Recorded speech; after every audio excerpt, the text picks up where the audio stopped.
All right, here we are. This is the second image comp review that we're going to be doing, our image critique class for IEPPV. This is a class where we bring in an amazing qualified photographer who's going to share some information. And I'm not just talking about myself. We've got Kai sitting here with us from the Twit Pro community. He's going to be helping us go along. And what we're going to be doing is going through these images, talking about them in the context of how they would best fit into image competition and some adjustments that we might want to make to them. So we'll be showing those images in a few minutes with some tweaks as we go along. We also have Nick Seth-Smith, our president of IEPPV here, and I'm going to let Nick go ahead and take the floor and make some quick announcements for us. Nick? Hi guys, and welcome to the second image review. Before we get going, I just want to talk a little bit about some of the things that we have coming up. We have our general meeting coming up in a couple of weeks' time on the April 17th, and we have an amazing architectural photographer, Jim Doyle, coming to talk about the simple rules of architectural photography. Whether you do real estate, whether you do architecture, whether you do landscapes, he's an amazing guy. He's a very, very engaging photographer. He's been around for a long time, and definitely I would highly recommend that program. Also, if you're looking for some help and guidance, sign up for a mentorship program. We have a number of our more experienced photographers who will be available, and you can spend 30 minutes with them doing everything from portfolio critique to talking about specific challenges, or just a general chat. That's always an option for you. Going forwards then into the rest of May, we have our image competition coming up in the middle of May, May 13th. And this class, of course, or this image review is a perfect precursor to that. So I hope that we'll see some of the images from tonight in the image competition. As you know, we've moved online, so the competition will be on the Monday night streamed. And then on the Wednesday, we'll actually talk to a couple of the makers and understand what lay behind the images that won. So there's a good chance to learn there, but definitely bring your images along. Come be brave. We have great judges. They'll be gentle. Well, no, they won't. They'll be honest, but they'll be constructive, and you'll definitely learn a lot. And then one other thing I wanted to mention just briefly is that on May the 19th, we're having an unusual class. It's an underwater photography class. It won't be people getting wet, but we'll be talking about underwater. And we're opening that up to all of the members, whether you're a premium member, regular member, and inviting members from other affiliates and other camera clubs. We're going to use this as a recruiting drive.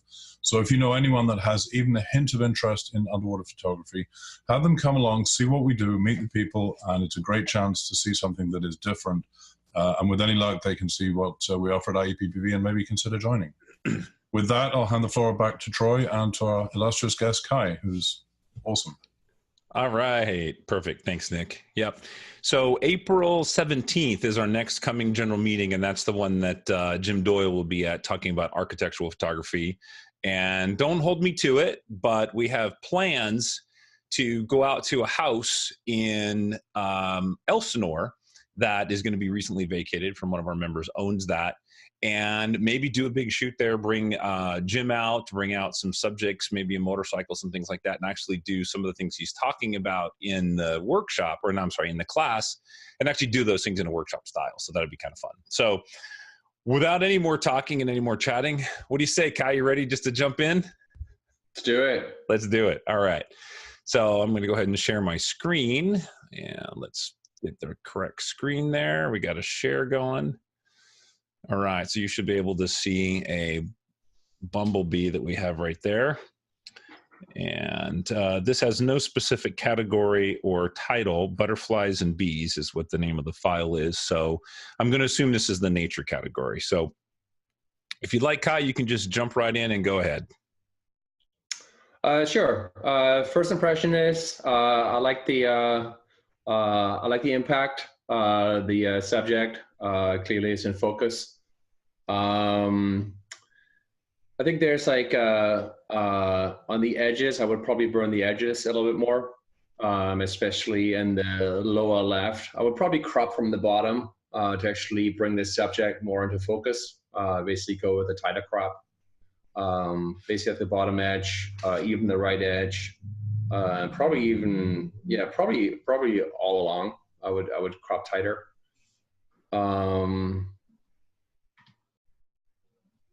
Yeah, maybe even the bottom. I don't think the bottom leaf on the flower adds anything to the image. I would probably even crop that out. Oops. Yeah, there we go. It looks to me like there's been some Photoshop work in around the bee and the wings. It looks like it's been burned in a little bit. Maybe even painted in, right? Yeah, it definitely has that look, like right in some of these areas, like right here, and I can kind of see like right in here. It looks like maybe those. Yeah, trying to black out the background a little bit. yeah, I would. I would probably just gone with a vignette or just even the mask. Basically, like do a tighter crop and then just mask the subject out. Basically, an inverted mask. Maybe even pop the contrast a little bit more. The contrast and the vibrance. Basically, get the orange and the yellows out a bit more. Right. It's good that it's nice and sharp all the way through. That's always a good thing. So that's it's like when you go with macro shots, like sharpness really is your friend. Right. And you could even blur out the background a little bit.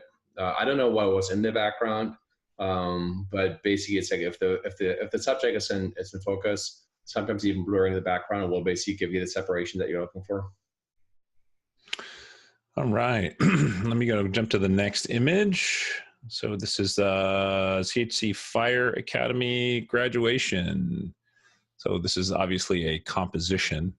So this would probably be in digital artistry, which means you can get away with pretty much anything you want to do in this one. I'll go ahead and start with this one. For me, I think it's a really neat idea. I think that our subject is off center, so that kind of bothers me just a little bit. I would love to see it maybe cropped, get in there like that. I don't know about all the space behind it. I don't know what you think about that. I would go with the tighter crop too. For me, the one thing I'm trying to find out here is like what's the story or what's the intent here. Obviously you have a firefighter basically putting out fire, but here he's like in the flames. So I don't know if that's the goal here. I don't know if that's a juxtaposition or something. But I'm struggling a little bit to figure out like what the story is here. Right. There's a lot of layers and there's not a lot of focus. Yeah, it's like it doesn't have a clear subject or a story. I do like the overlay though. Yeah. Hey, anything with fire in it, I like that. I'm good with that. No, right. All right. Our next one is the children category, and it's titled Finger Food. So in the children category, it's very much like in our portrait category. It's assumed that you have, as the photographer, you have ultimate control over your subject, the background, the posing, the lighting, all those kind of things. Mm-hmm. For this one, having gone through the process of shooting thousands of photos of kids, our own kids. The one thing with baby photos is, especially since it's a controlled environment, you want to make sure that you definitely nail the focus. And in this one, you basically have to have a soft focus all throughout the image. There's no clear focus. Right. So in this one, especially with portraits, you always have to make sure that the eyes are in focus. And since this is a controlled environment, that's definitely something to look out for.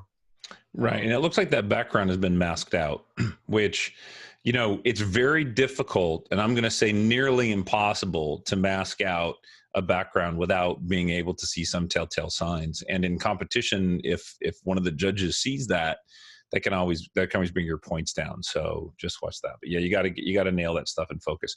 Something else with kids is that when you get in really close, it makes the head seem unnaturally large compared to the rest of the body. So it feels like this was shot with a little bit wider angle lens than maybe what would have been ideal. So a little bit longer lens would have been helpful. So, all right, we're going to jump into our next image. This is in the children category, and this is Sleeping Beauty. So I'll go ahead and start with this one. I really like this. This is really nice. This is a really nice angle. I love the wrap.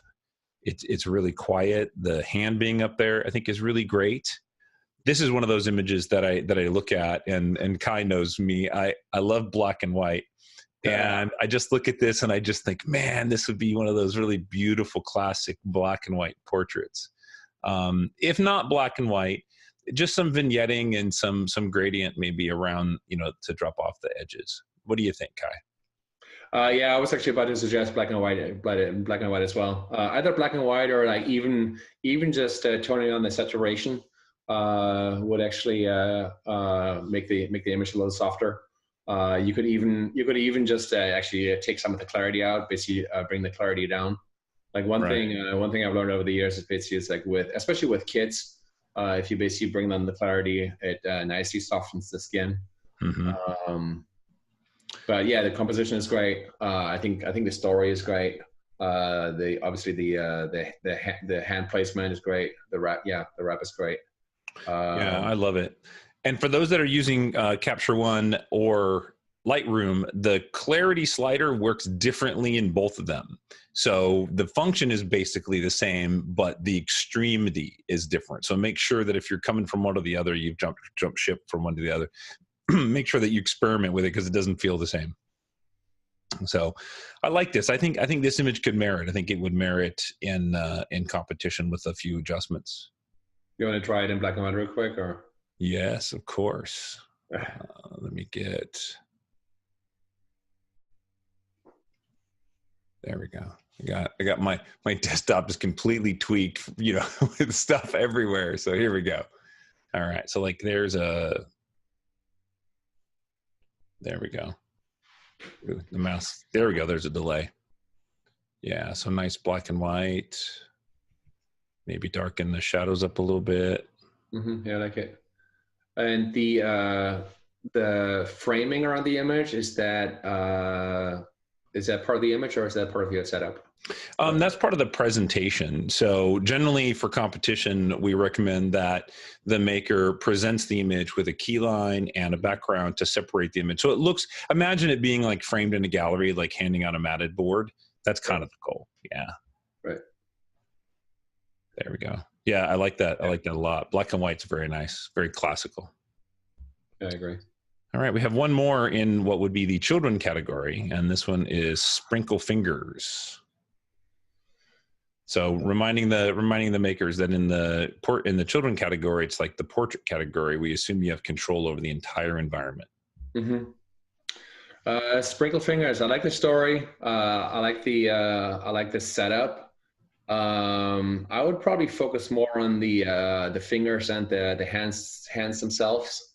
You could probably even go as far as just showing the hands, or actually even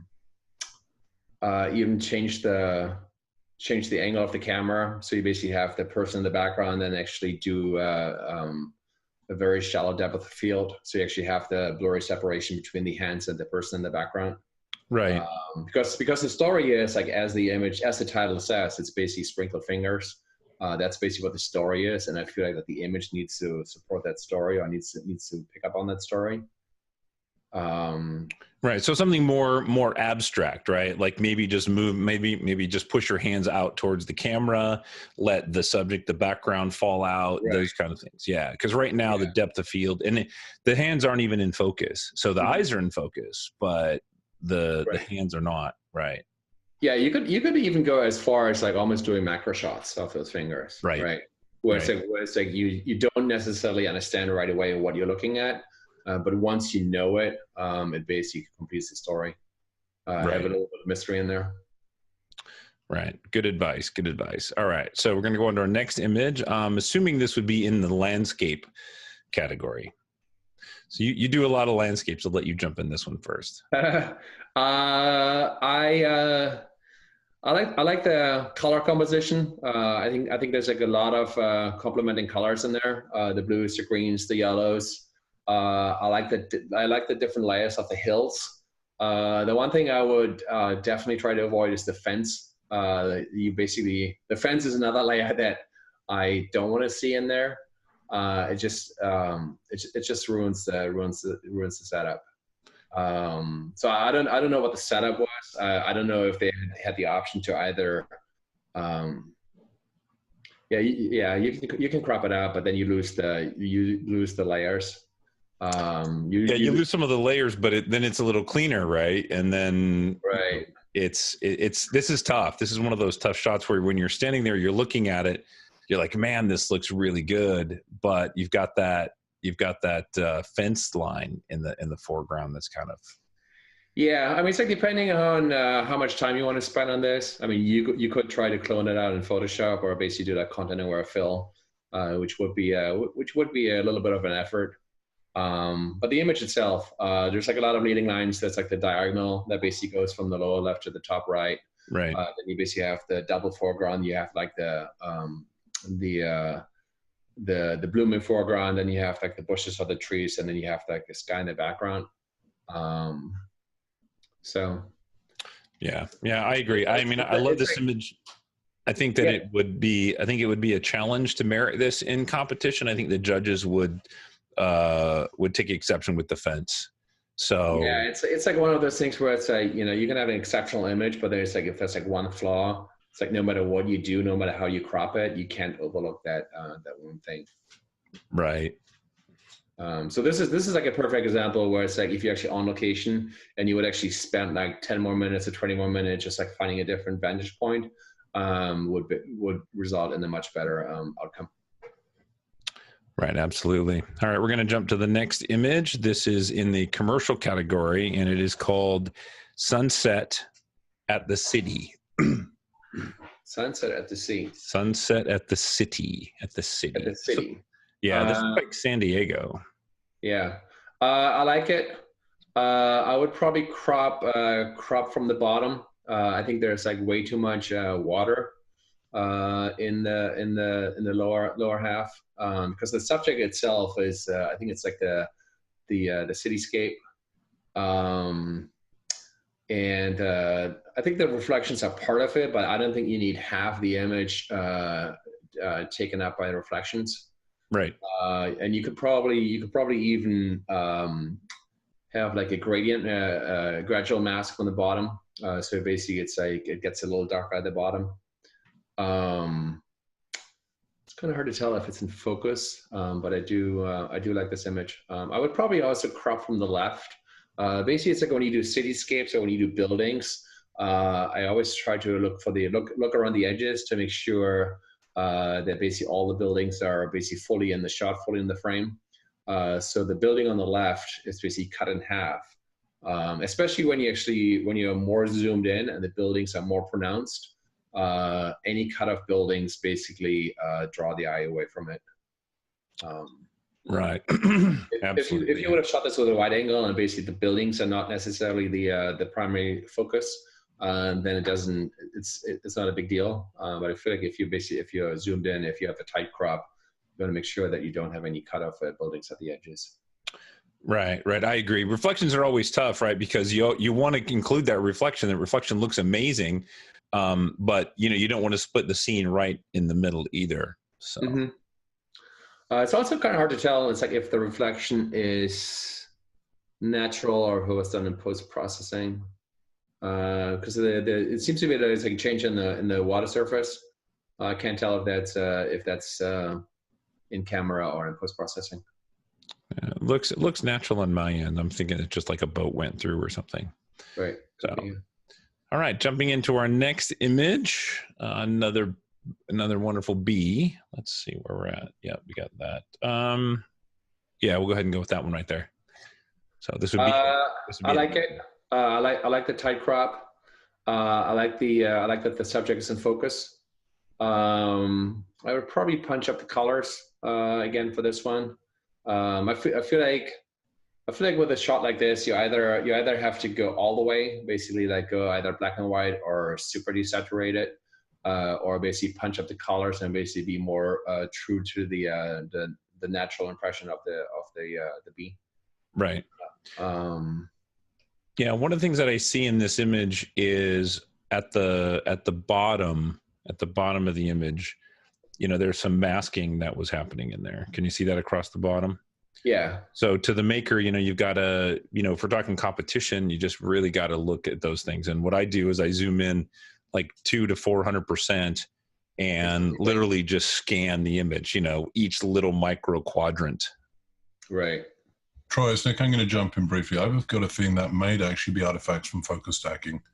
Some of the focus stacking programs do that type of thing. Yeah, that's not focus stacking though. I don't think. I think Either way, there's an artifact there that the maker needs to be aware of. So, okay, our next image, we have another bee. I think this is one of our last. I love the colors. I like that purple color that's in there. I wish there was a little bit more saturation in the bee, a little bit more orange color in there. I think it would offset nicely. But this is definitely my favorite. This is really nice. I like the composition. You could probably trim a little bit off the top. I don't think we need all that there. Mm-hmm. Maybe even a little bit off the bottom. Just get in there a little bit tighter. Let's see if I can manage. Yeah, you could possibly even go landscape with this one. Landscape or 4x5 or 5x4. Yeah, something like that. Yeah, something like that. Yeah, this is really nice. I like, in macro, it's always a challenge to try to get everything in focus. But it's okay to use depth of field. I mean, we use that in a regular day-to-day in our portraits and our landscapes. Depth of field is nice. So I like the fact that the tips of the wings are out of focus. What do you think about that? Yeah, one of the things you have to be aware of is it looks like there's like some over sharpening happening on the wings. Mm-hmm. So it's like when you basically try to sharpen images, it's like a threshold. Once you go with a threshold, you basically get those blobby artifacts, and you see that in the wings. Oh, right, because it's been sharpened too far. Yeah. Would that happen with a Sony? Would a Sony do that? Nothing to do with the camera. Never. Yeah, operator error. I do. It's like if I go back to like some of the images I shot 2 years ago, 3 years ago, it's like I just yeah. Perfect. All right, we're going to jump into our next image. This image, it doesn't have a category, so we can sort of just look at the image as a whole. I'll let you go ahead and start off with that one there, Kai. I like it. There's a lot going on, but I think that's also what makes the image so appealing. It's basically like your eye keeps moving everywhere, and you basically keep seeing more and more things. I would definitely add more vignetting to this image because I think the focus is basically it's like especially with the I don't know if this is a fisheye but it's an extreme wide angle lens. I feel like that the edges don't really add to the image, and if you actually add more vignetting, it would actually draw you even more in. You could even go black and white with this one because this is so much about the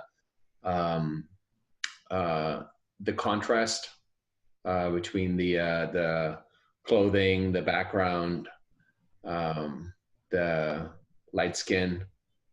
Yeah, just like the shapes and the textures and all that. Yeah, it's like this is like one of those images where it's like it has like an immediate impact, and then you just keep looking and looking and looking.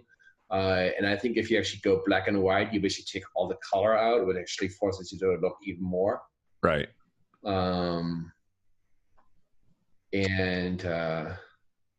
Yeah. I will probably crop on the left side a little bit. Just kind of bring in the crop. I think it's good to bring the crop in nice and tight because it creates a little bit more tension in there. Yeah, I also exactly. it's tough with a wide angle lens like that. You've got the subjects at the bottom, they seem super far away, and the subjects at the top are very close. This is one where I think that if we lower the camera angle a little bit, give a little bit more balance, we wouldn't lose that subject on the bottom. But as a whole, I think it's a really good image. I think it's really fun. I like like the characters in there. Yeah, these people are great. Very cool. Very cool.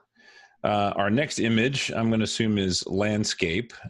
This is one that you might be familiar with, shooting a little bit of Milky Way now and then, right? Yeah, absolutely. This was from a recent, I think this is from, we were just recently out at Moab, so this may be. From Moab, yes. Go ahead, Kai. Yeah, this one, it's a tricky one. Because the arc is not, it's like either you need to show the full arc and then Milky Way over the arc, or you just need to crop the arc out. Because like right now, it's like I'm trying to figure out, like it actually took me a moment to figure out what was going on in this image. So in this one, I would probably go with the tighter crop. if I had the option to actually change the camera positions, I would basically include the arc. And then I would, it's also kind of hard to tell if it's in focus. Basically, it's like when you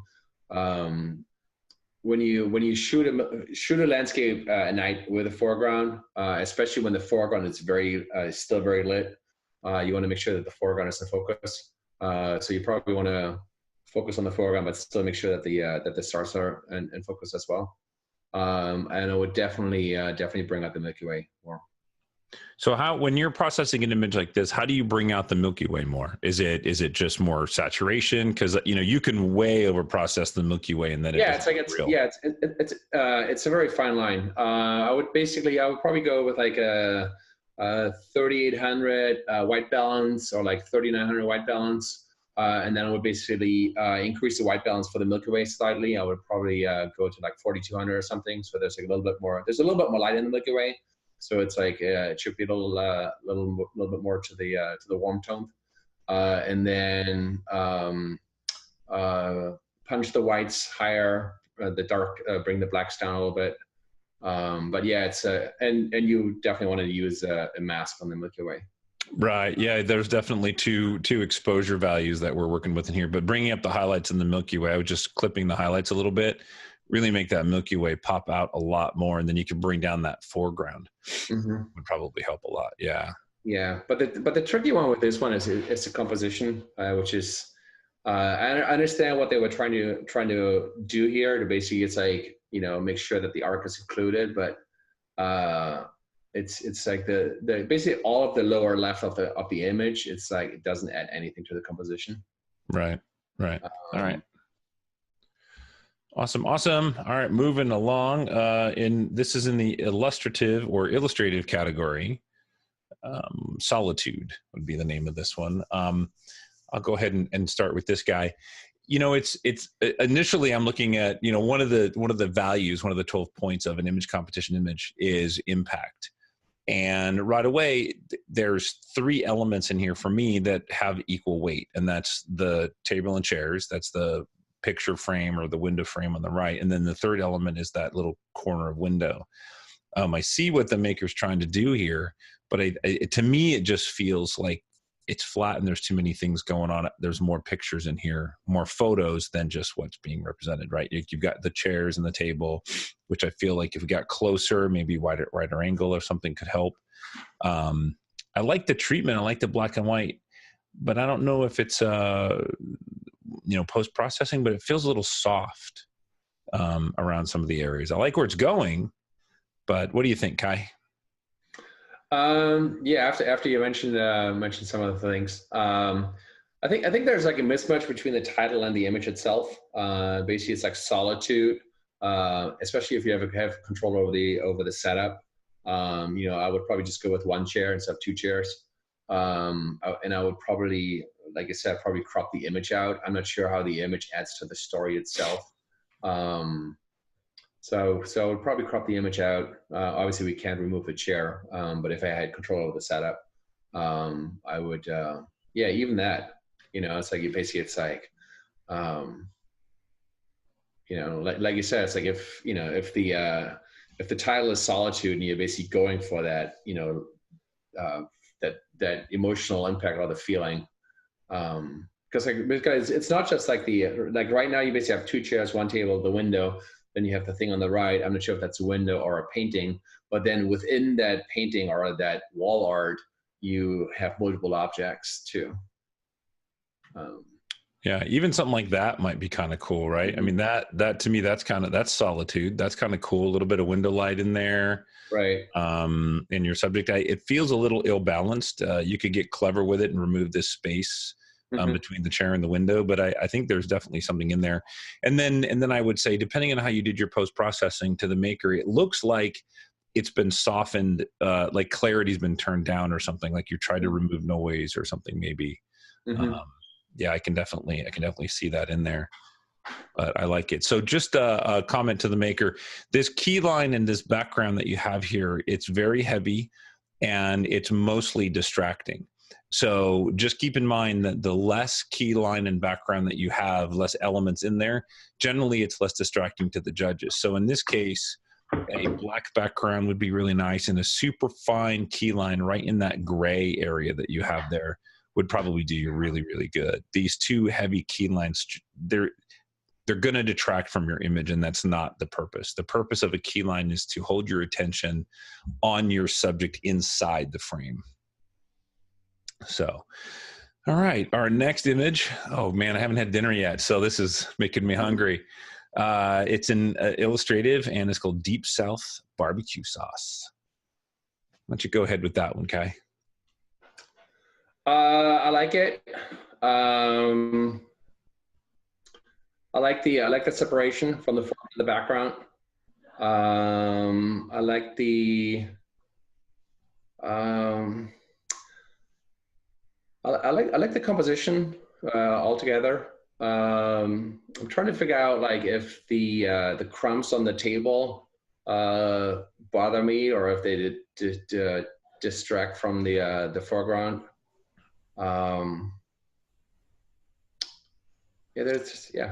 Like overall, I like it. Yeah, so for me, in the back, you've got, looks like the scoop, and maybe that's brown sugar. I'm okay with that back there because I kind of get what it is. I wish the scoop was sideways, so it felt more like a, you know, I could see the profile of the scoop. There's a little granular laying on the table there.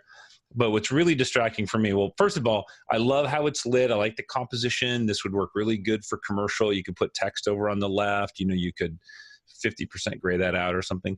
But it's that, I'm guessing that's like an onion clove or something in the back right behind the bottle. It's very bright, and it's drawing attention. So you could easily just bring that tone down, and then I think you have a really, really good commercial image. And I think something like this would merit. I think it would do well. Probably not a high merit, but it's a pretty solid merit. And then I can't tell if it's an optical illusion or not, but it feels like the bottle's leaning a little bit to the right. I don't have a grid to look at it, but something to consider. But nice image. I think one more thing to consider is, like, for the bottle itself, I would probably would have tried a shot with the without the wrapper on the bottle itself. Oh, you mean the top, the seal? Yeah, the top. It's okay. It still looks like packaging. I don't know what the bottle looks like underneath it, but if I had control of it, I would at least try it out to actually see if that actually brings the bottle more out. Oh, right. So like in a commercial use, it would be like, this is ready to be used, where in this one, it just came out of the grocery bag and we haven't even opened it. Yeah, good point. Good point. Good catch. That's why we have you on here. Before you move on, we've got a couple of questions going back to the image about the chairs, if you want to take a look in the Q&A. Where is my Q&A? So the author says, which chair would you remove? And then also, would you remove the socket on the wall? This is going back to the chairs, if you want to go back to that image. Yes, I would remove the socket. And Kai, what do you think about which chair? I know what I would remove, but I'll let you go first. I would probably remove the one that's further in the corner. I feel like if it's solitude, you're actually facing the corner. But again, this is like one of those things where it's like I would experiment with the setup. Oh, right. Good point. Because I was going to say, the one that's in the corner, because, you feel you're looking at somebody sitting there kind of looking into, I'm assuming, like an empty room. But I think I like yours better, where you're looking into the corner. See? Yeah, I like that. And then which chair would you remove? Also, would you remove? Oh, yeah. Okay. So 2 questions. Sorry, guys. I got the Q&A up now, so I will see those. Thanks for reminding me of that, Nick. No worries. So here's another landscape. This is in the illustrative category. So I will let you go ahead and start with that, Kai. I'm going to do some. Yeah, this one I like a lot. This one is actually seems to be like the same setup that we saw earlier, just like a wider shot.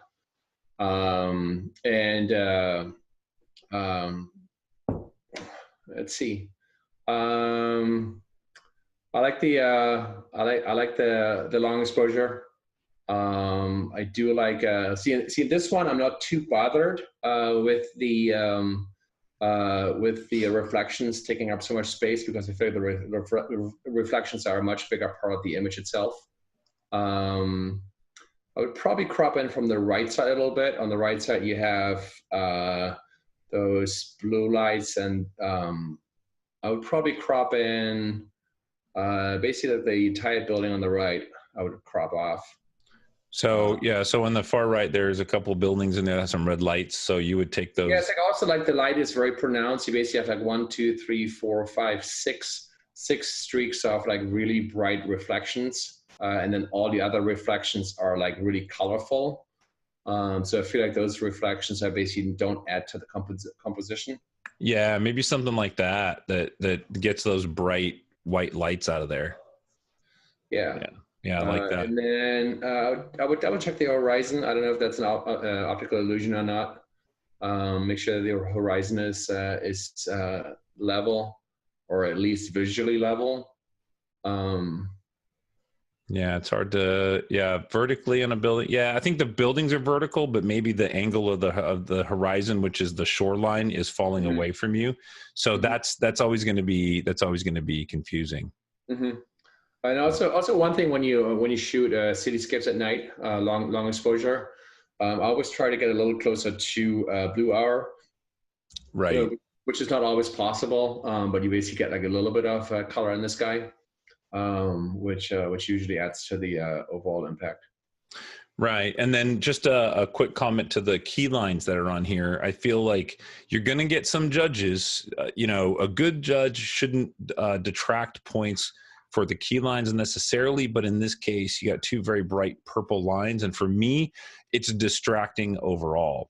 So I would do one key line to make it a little bit more subtle. Rebecca asks a good question, because in our rules, you're not allowed to enter the same subject twice.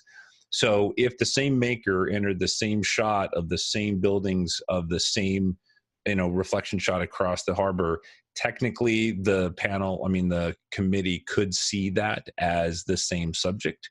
So the maker should be very careful of that, just to make your life a little simpler, and the team at IEPPV might not have to come in there and tell you to remove that. So. Yeah, out of the two that we have seen of this subject, I would probably submit this one. I feel like this one is stronger.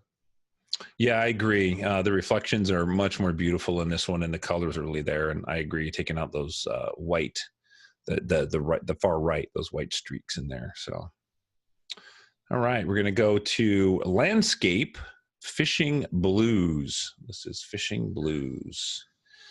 This is really wonderful. When I saw this one in the thumbnails, I was interested to see, very excited to see it come up big. I just love this abstract. It kind of reminds me of something that Kai would do. Kai's images are usually very, very clean. That's one of the things. And some of you guys may not know, but Kai and I are part of the Twit Pro community, and he often enters images in the image review there. And you can always tell when Kai's images are coming up. You can always see that they're super clean and they've got that very simplistic composition.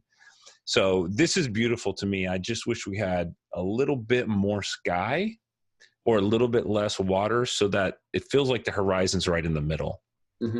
But that's my only nit. I'm not 100% sure that I like the white matte. It can be very daunting for judges to look at a bright background like that. So what do you think, Kai? Yeah, I like the abstract feeling of the image. It's very strong when you first look at it, even though it's super simple. I think the crop is very extreme. So unless this is specifically for let's say a specific space or interior where this crop is basically fills the room, I probably wouldn't go for it. But the image itself I like a lot. And usually it's like the fewer elements you have, like usually the stronger the impact. Right. So it's like with this one, and this almost is like an abstract. Like you can't really tell what it is right away.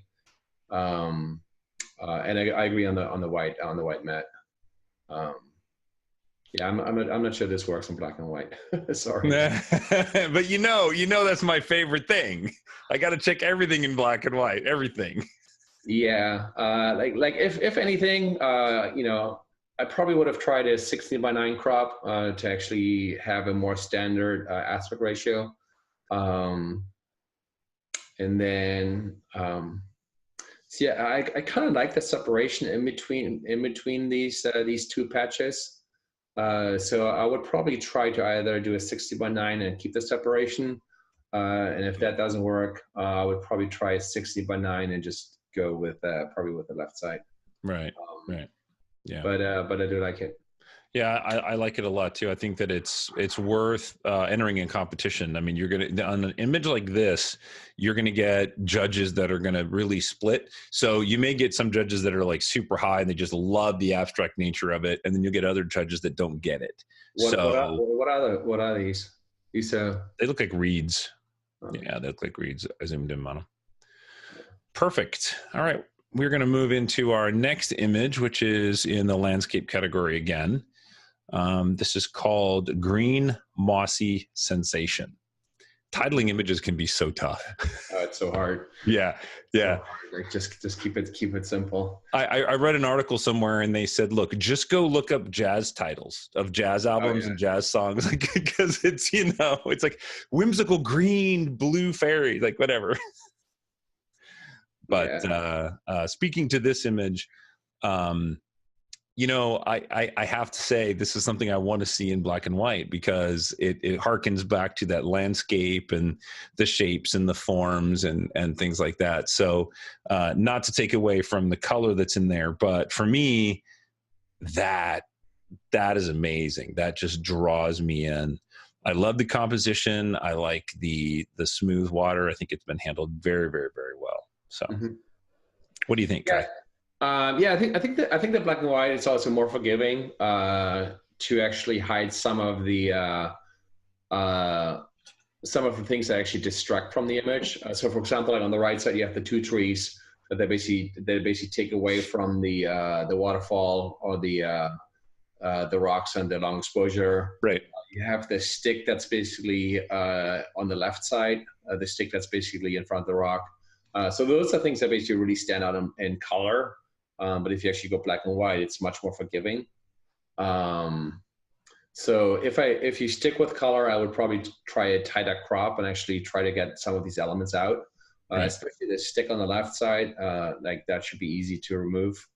You could also do an extreme crop depending on the resolution of the image. If you have the resolution and the pixels and the elements are in focus, you could do an extreme crop where you only have the three rocks in the foreground. So you have the one in the foreground, and you have those two brown ones that are basically just the ones in the foreground, like without the trees on the right. Without the trees, okay.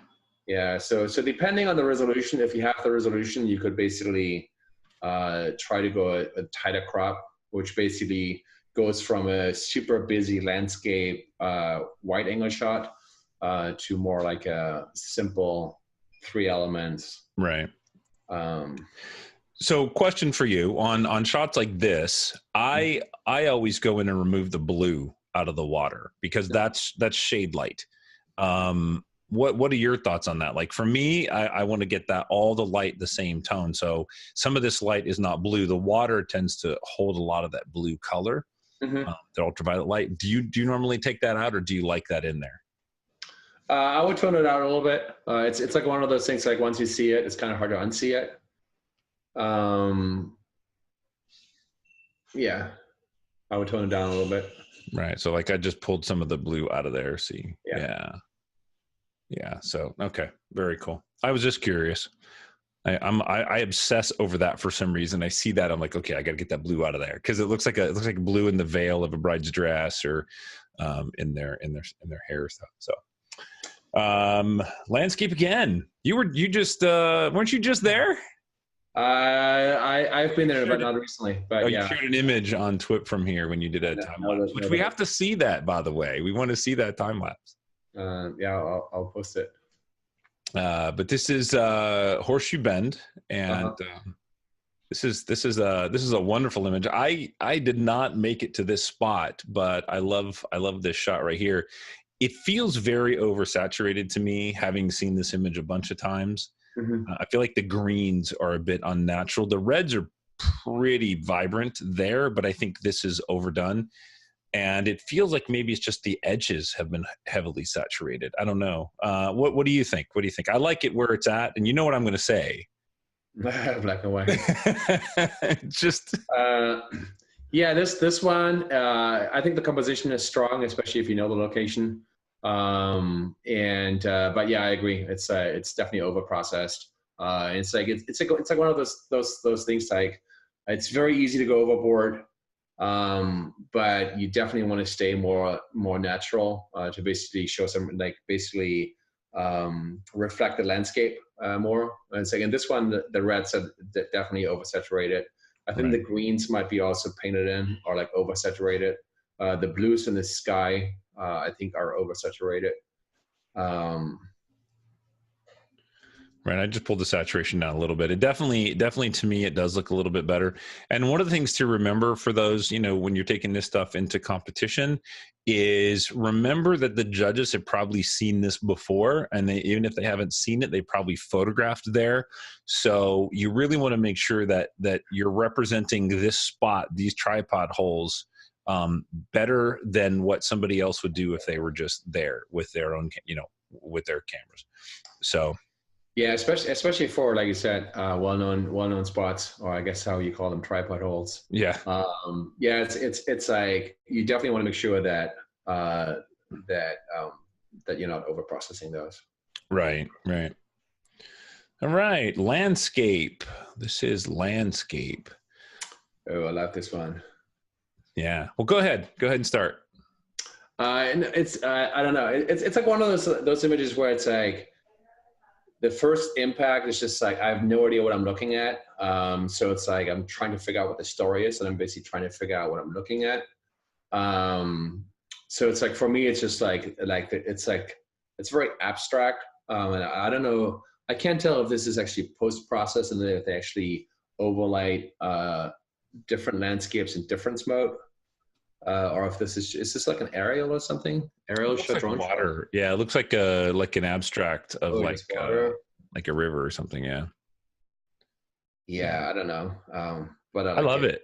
Yeah, I would probably even enter this in abstract and not in landscape.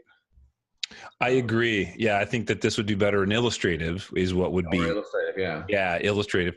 And then my only thing is I think that if we were to bring up the highlights in there a little bit more, I don't know what you think, Kai, but I think that the reflections can come up a little bit. Maybe that's just on our end.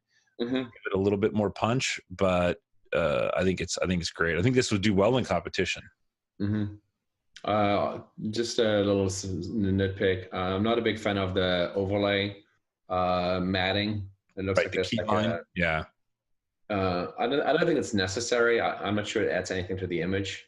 So this is like something that you either want to have framed on the wall, no frames whatsoever, edge to edge, or like some big heavy frame.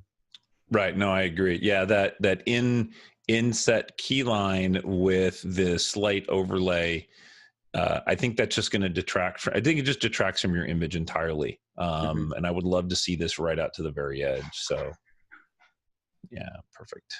Good image. Yeah, I like that. That's definitely one of my favorites. All right. This is nature, eyes of the tiger, nature. I'll jump in on this one. Since you got the last couple, give you a chance to take a breath. My very first thing is one, this is a great impactful image. Being sort of a cat person, the ears are a little bit bad for me in that I can tell the cat's listening to something that's going on behind him and he's not paying attention to you. So that's a slight nitpick there. Plus the head is dead center in the frame. And I just wish that we could have that cropped a little bit differently than what it is right here. So maybe get that, a little off center a little bit, like so. And then just increase the blacks in there. I think it's better. These increases the saturation just a little bit. What do you think, Kai? Yeah, definitely agree on the crop. I would probably even crop tighter. Like there's like a lot of body of the animal that I don't think adds a lot to the story itself, especially with the title like Eye of the Tiger. And I'll probably try to see if I can put either one of the eyes on the line of third. I don't know where they are right now, but it looks like right now they're like almost. Yeah, they're in the center. Yeah. So in this one, basically, like the right eye is basically more visible. So. Yeah, this one's going to require some playing around to get some crop. And then as we crop and increase saturation, you notice like on the coat right here on the body on the right, it's very bright. So we want to be able to bring that down as well. So we could do like a linear gradient or something in there. This is going to be rough, but you can see how we bring that highlight down a little bit, bring some more attention on the face. Yeah, you could probably also just like bring the entire image down, basically like bring the exposure down, and then do like a radial mask just on the face itself. Right. You could possibly even do the same thing for the eyes. Basically, it's like where you basically bring the whole image down, and then basically do 2 radial masks on the eyes themselves. Yeah. And possibly even in the left eye, bring the shadows out, so you basically recover some of the lost shadows there. Yeah, definitely some tweaking and editing in there to bring that out. All right, so our next image is in photojournalism. So in photojournalism, you can dodge, burn, crop, even tone a little bit, but you can't add or remove any pixels that weren't there. So like all the graffiti and all that kind of stuff, you wouldn't want to remove any of that. Why would you remove that? Yeah. Right. Well, no, I'm just saying because that's the easy thing to remove, but there's a person in the background and there's a little pile over there. But you can do things like, rotate the horizon. You can crop, you can do a little bit of effects and things. Like I would probably bring in, a little bit more edgy, some more contrast or something to give it a little bit more punch. You could up the clarity, little things like that. I think you're going to help in this image. The soft tone to me doesn't work real well in this particular image. But I dig it. I mean, it's good timing. It's good subject matter. I like the look on his face. It's great. Yeah, it's great timing. I actually like the soft tones. It kind of gives it like that vintage vibe. Oh yeah, there you go. I don't know. I mean, you get different people with different opinions, right? Oh yeah, that's why we have more than one of us, and our judging panel has 3 people. So. But yeah, no, this one I like a lot. I'd probably try to level the horizon a little bit, possibly even level the bowl itself, and crop from the bottom a little bit.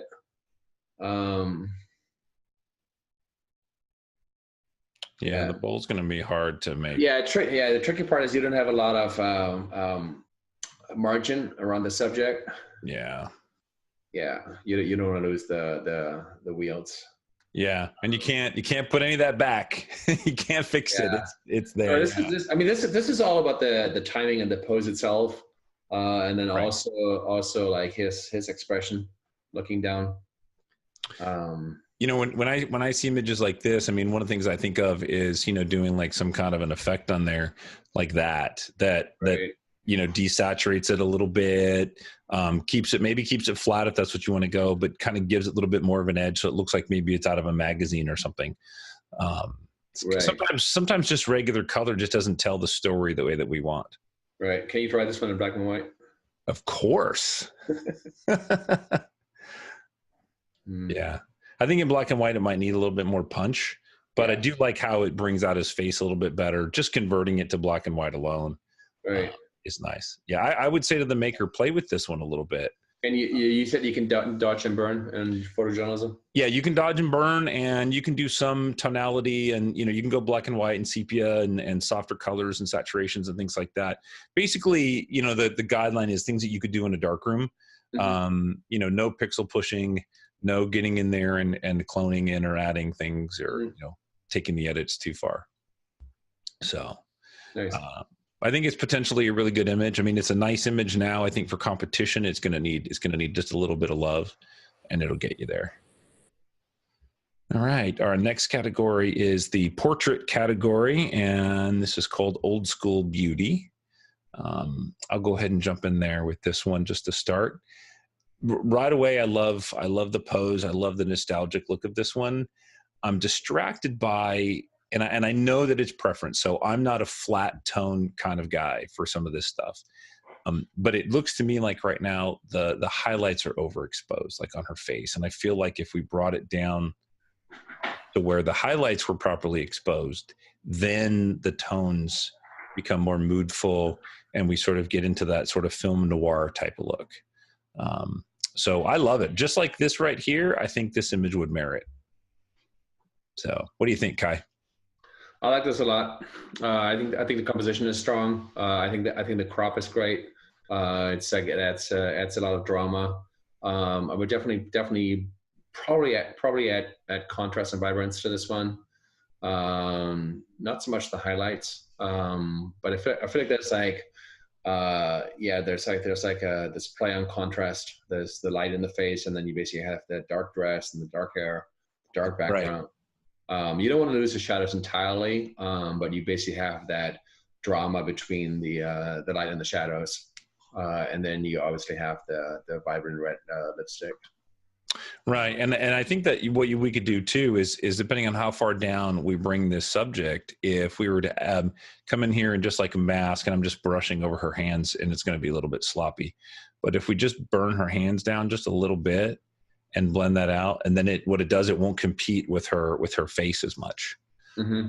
I obviously have no latitude because it's a JPEG. Mm-hmm. I do wish I don't know what the setup was, but if you basically have control over the setup, I feel like if there were like some key lights in her eyes or something, that would make a big difference. I'm adjusting my layer, not the whole image. But yeah, so black and white, I think on an image like this could look really good as well.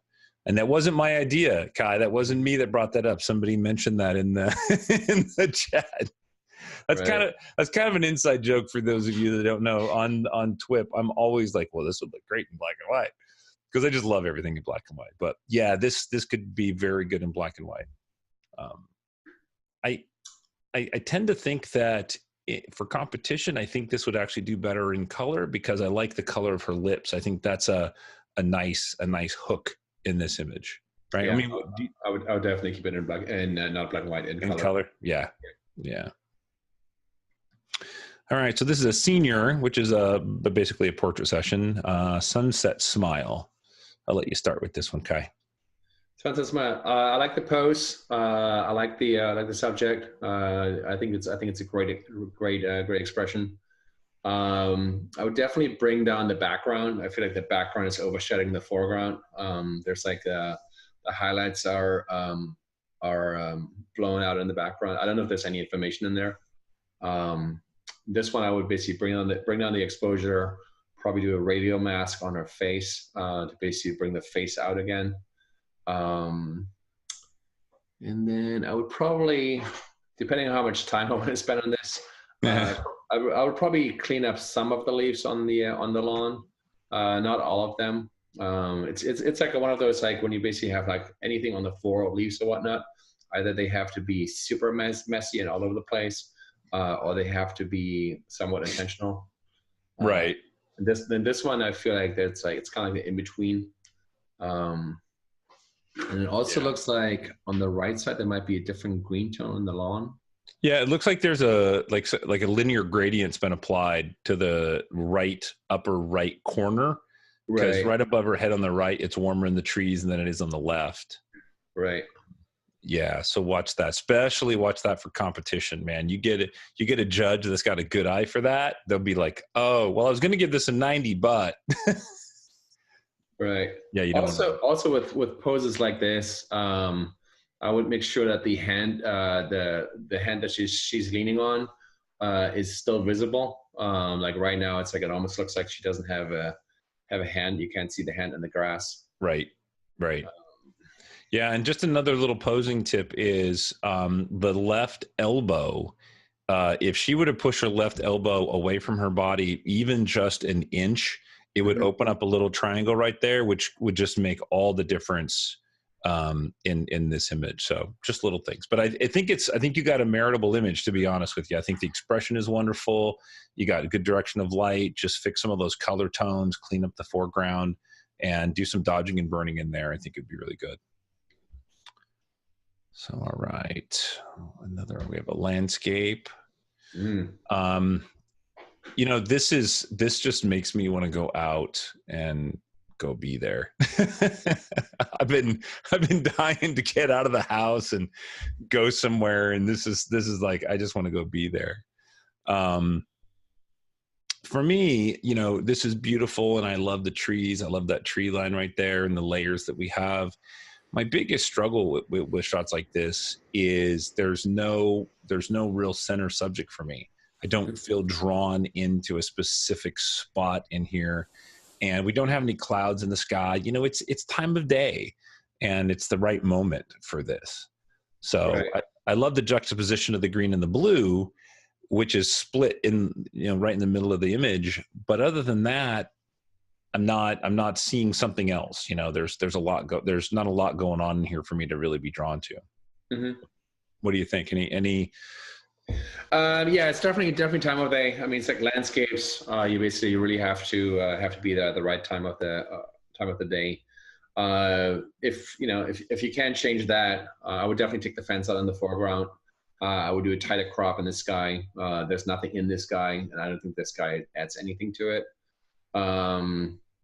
Yeah, I would probably do a 60 by 9, something like that. I was just trying to like count the bushes, count the trees here, see if there's some symmetry in there, or like see if there's like if you can get some odd numbers in there. Yeah, I was looking at what I could do to the sky to get a little bit more contrast. Yeah, but that's the thing. Like landscapes, it's all about the atmosphere. Right.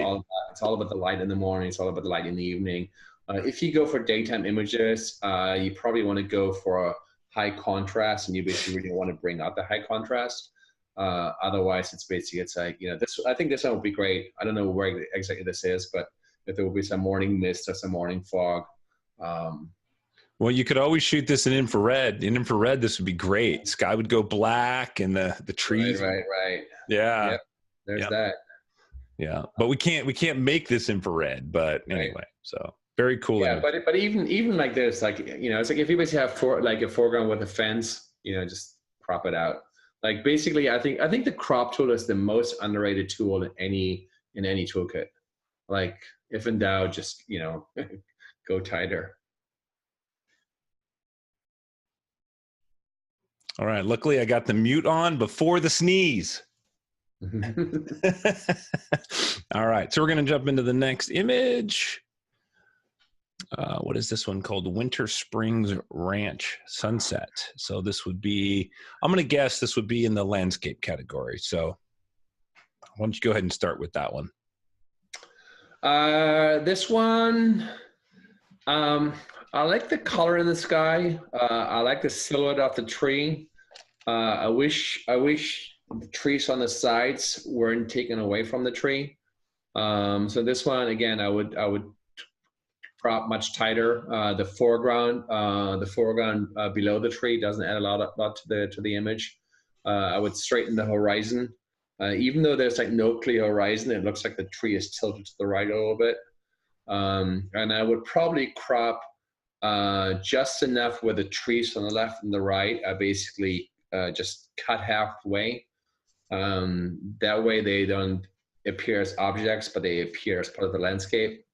So basically it's like sometimes if you can't take elements out, just by actually cutting them in half, or just basically cutting them off just a little bit, basically you don't observe them as standalone objects. Right. As their own subject. Yeah, exactly. Right. Because clearly the subject here is a tree. You could probably even try to actually bring the exposure down even more, where the tree is like just the silhouette itself. You could probably even try a linear gradient on the foreground. I do like the vertical aspect ratio though. Yeah, at first I wasn't a big fan of the sky, but I like the sky in there. But I agree, you know, where the tree is really the subject. And if it was possible, this is one of those images that had you walked up to the tree, you could have isolated the tree from those side objects, right? So you could have got in there and brought out more of the tree. So plus it looks like to me there's been some dodging work in the mountains in the back, and I can see on the tree on the left at the bottom like there's a white halo. So to the maker, be really careful of those kind of things, because that's a telltale sign that, you know, it's been edited.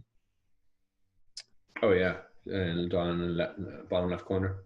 Yeah, you can really see those things in there. So all right, so our next image, we're getting on the home stretch here. We got like 6 more, so we're doing good. So this is boy, we saw a lot of flowers in the hills around here lately. So this is I mean, these are beautiful colors, and it's very abstract. The thing with this for me is, one, it feels very bright. So I'm afraid that it feels overexposed. Warm tones especially tend to overexpose. So you got to be really careful with those. So even underexpose those just by nature. And then, you know, where's our main subject in this? I wish this was more of a macro. I wish we had come in, you know, much tighter, and instead of a sort of a flat wallpaper-ish type of image. What do you think? Yeah, I agree. There's no clear subject, and my immediate reaction was, I would probably try to, like, if I can change the setup, I would probably try to bring out a subject. I would probably bring on the exposure and then see if I can actually highlight, either a crop or like even just like keep the whole image, bring down the exposure. And then there's like this ring of orange flowers in the bottom that's kind of like a patch of flowers. I would probably try to do a gradient mask. So even if it's like sometimes if it's like super subtle, that's just all that's needed to actually draw your eye to a specific portion of the image. Right. Yeah, like even that, it's like instantly your eye basically goes to a certain part of the image. So even if you like can't change the composition or you can't change the setup, sometimes just like a little bit of dodging and burning helps guide the eye. Right. Yeah. And this is one of those subjects. It's time of day. Time of day really matters. And this seems like it's high noon, it's flat light, you know, landscapes, people, macro, they all need quality of light, direction of light. So this one suffers a little bit from just the high noon aspect. Right. So we're going to move along. This is our workshop category. So for Kai, if you don't know, so workshop categories are when any time that we've put on an event or IEPPV has made it possible for this event to happen, that, you know, we still critique the image, they can enter in competition, but they don't get year-end awards. So it's a good learning opportunity still. The critiques are still the same. The challenge is still the same. And there is a workshop category to enter this in. So this would be workshop. So it is titled A Mischievous Fairy. I like the image. I like the expression. I feel like I would like to see more of the head, the thing that's on her head. I don't know what that is. I would either crop it out. I would basically crop to the face. Basically do like a landscape horizontal. The post-processing on the teeth, I don't know if they're whitened or not, but they're extremely white. They're extremely bright. Yeah, I don't know where we would crop in here, because if we crop in too tight, right, like just to get in on the face, then that hand becomes extremely prominent. Yeah, that's gonna be a little bit of a problem right there. No, I would go like super tight on the face. Oh, remove the hand entirely? No, I would keep the hand in there, but just like the top of the fingers. Probably a little bit more. A little more fingers or less fingers? More fingers, more hand. More hand. Yeah, more hand. Yeah, this is a tricky one because you basically have the top is cut off, and then also her braids are cut off. So it's like you can't add more. So you either have to crop it, yeah, keep it the way it is, or you basically have to go super tight. Yeah, now this would be one of those shots that would be really nice if you could have gotten her attention, right? To get her to make a little eye contact with the camera could have really, really helped this image a lot. Absolutely. Yeah, and it's tough, when you have a hand in there, especially in competition. A lot of the classical judges will tell you that's a really bad hand pose. And in this case, if you look at the brightness and the size of the hand and her face, they're competing with each other. Mm-hmm. So being in workshop, I don't know if this would have been a portrait or a photojournalism type shot. If it was photojournalistic, then we could, you could let that go. But if it's portrait, that hand wouldn't fly. So, all right. Our next image, this is a workshop image. So this is probably from either Zion or Moab or something like that when we were out there with a group. So I'll let you start with this. This is in your wheelhouse. I like this one a lot. I like the color composition. I think there's like the green and the oranges and the brown tones. I would pump up the contrast to actually bring that out even more. I like the play of light. There's like shadows and highlights. So this one I would definitely pump up the contrast. Basically bring out more exposure. Right. And, see if maybe we could get rid of that hot spot at the bottom. Yeah, it's like the light at the bottom. I would bring that down. But this one I like a lot. And again, this one would probably look great in black and white. Yeah, I wonder. But I do like the colors. Like basically, it's like whenever you have colors that are like in harmony, like the greens and the orange and the reds. Forget about that. Yeah. You basically lose all the contrast. Yeah. So in this case, all the tones are very similar. So it's the colors that give us the separation, as opposed to a lot of times the colors don't add, and then it's the tones and the shapes. So yeah, I agree. I think this is a really nice image. I like to see that highlight in the bottom fixed and have it have the contrast and the saturation increased just a little bit. Oop, my mouse floated over there. So. All right. Good job on that one. The next one is workshop. So this is called fishing tackle. This would probably be a commercial shot, I'm guessing, right? This isn't a photojournalism or so. For me, I love the fact that it's sharp. We can see all the way through the image. The lighting is pretty good. I mean, the little tackle box with the flies right there is one of the brightest subjects in there. So I'm really drawn to that. That works really well. I feel like the background has been heavily edited out. I can see some spots around the back right corner. I'll highlight that in a second. I can see where the background's been painted out. And on the fishing reel on the right, I can see where that's tried to have been burned down, and it wasn't done smoothly.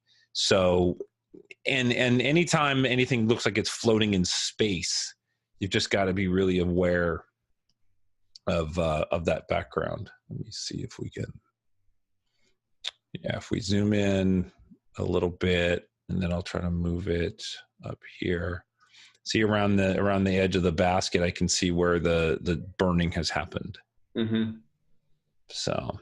For competition, especially big no-no, that'll really get you no merits. And then on the fishing reel, right there on the right, got to watch that. I like everything else that's going on there. Just a little bit of technicals that could probably be tuned up in post.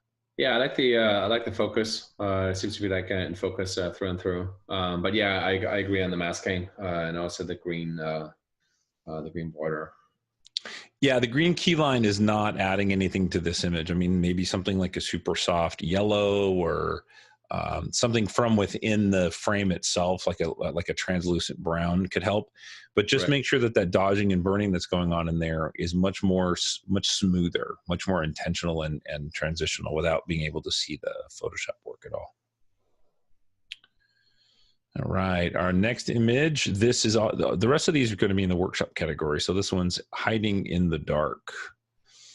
So what do you think there, Guy? This is a tough one. I want to like it, but I'm struggling to figure out like what the subject is. Basically, it's like the bush in the foreground has the most light, but then the tree has a silhouette. But there's no separation between the tree and the rock in the background. So it's like, I think there's you have competing elements that are basically fighting for attention. Right. And then you also have the shadow in the foreground. You have a little bit of light in the foreground, but then it's like this is a tough one. Yeah, this is one of those images when you're standing there, your brain assembles it in a different way, and you see depth and everything, and then when we photograph it, some of those elements go away. So it's hard to see the distance between the bush and the tree and all the textures and all the colors. Everything's sharp. So I don't feel there's a lot of depth in this. If the background had been slightly out of focus, maybe that would help. It's hard to say. I do think that a slight step to the right maybe would have helped too, to separate those two subjects. Yeah, there's depth, and there's also, it's basically, it's like what's the subject, what's the story here, right? Is the story like the light that's basically shining on the bush or the shrubage, right? Or is the story like the silhouette of the tree and like the yeah, we got that light, dark light, which is a nice concept to work with, but the rest of those elements aren't really holding together there. Yeah, it's like one of the things that, it's always great to ask yourself is basically, it's like, what's the story? What I'm trying to tell with this image. And if you can't see the story yourself, chances are that your audience won't see a story either. Right. And, like I said, sometimes, like, if you imagine you're standing on a cliff at the ocean and you can smell it and you can feel the breeze and it's like the sunset's happening. You're like, oh my God, this is beautiful. But your subjects don't have all those other sensory things. Like we only have the photo. So, all right. We have one more image. This is our final image. Oh, this is from our Salton Sea event. So this is another workshop category. So I'll let you go ahead and start with this guy. Initial impact is strong. I like it. I can't tell if the person is in focus. That's definitely something I would be looking for, or I would double check. I wish the composition. I wish I had more space on the left and on the right. I feel like there's too much space behind the vehicle, and not enough space in front of the vehicle. Yeah. It's too tight. I don't know if it's what's that thing on the motorcycle. It's like a gun or something. Yeah. I'm wondering if a little bit tighter crop on the right. I know we don't want to lose the factory too much in the back. I mean, I like what we have going on here. So what I would say is maybe crop the factory, get that tight, and then I know that that's a gun on the right hand side. Mm-hmm. Because I was there, so I remember seeing these. So what I would do is I would take that gun out. I would take that barrel out, because it going right out there and touching the very edge, I don't think it's adding to the image. I think we're challenged by it being tight on the left side anyway. Mm-hmm. But if you remove the barrel, then you could even expand that left space a little bit if you wanted to. But then I think you have a really strong image without the distractions of that barrel mm-hmm. reaching the edge. Yeah, I agree. I would take it out. Like one of the things that to always remember is like your audience won't know that the barrel was there. So the fact that you should remove it doesn't really change anything. You're the only person who knows that the barrel was there. And as long as this wasn't like photojournalism, it's an artistic call you have to make, especially if you can reshoot it and you're actually looking for a better frame or better composition. Right. Absolutely. And then there's been a lot of dodging and burning in this image. It's been darkened. And one of the things that's a telltale sign is if we look above the left back tire between the subject or the person and the tire, it's lighter there than it is to the right of the tire. That ground should be the same color all the way through. And then around their head, I can see a halo, if you will, where, it was that the tones aren't carried all the way through the background. And that's just a sign of, editing. So all the way around the body, basically, there's a lighter area, mm-hmm. Aurora, if you will, that's subject there. So mm-hmm. I think this also would be super strong in black and white, because you have the high contrast between the subject, the person, but then also the hard vehicle. That is really nice in black and white. Yeah, I mean, I like the colors in there. I'm really torn, but I do think that for me that graphical nature of the black and white tends to carry it a lot. That's going to be preferential. That's going to be one of those things where people are going to be split on that one, maybe. I need to attend one of your workshops. These subjects are great. Yeah, these are great. We've been talking about doing something similar to this again. This was out at the Salton Sea. So all these guys and their wasteland models and stuff, and this is what they do. So this is very cool. Well, we'll definitely keep you in the loop. All right, I'm gonna go ahead and stop the share right there. Let me close that. So that puts us back on you and me. Fantastic. Let me make sure that is good. All right. Well, that is certainly a wrap for this image critique. I appreciate you coming on, Kai. That was awesome. I'm going to go ahead and stop the recording after this, and you guys can welcome to stay on and chat for a little bit if you like. But for those of you who are watching, go ahead and check out IEPPV.com for more information. You can check out our calendar of events that we have coming up. So thank you guys for being here.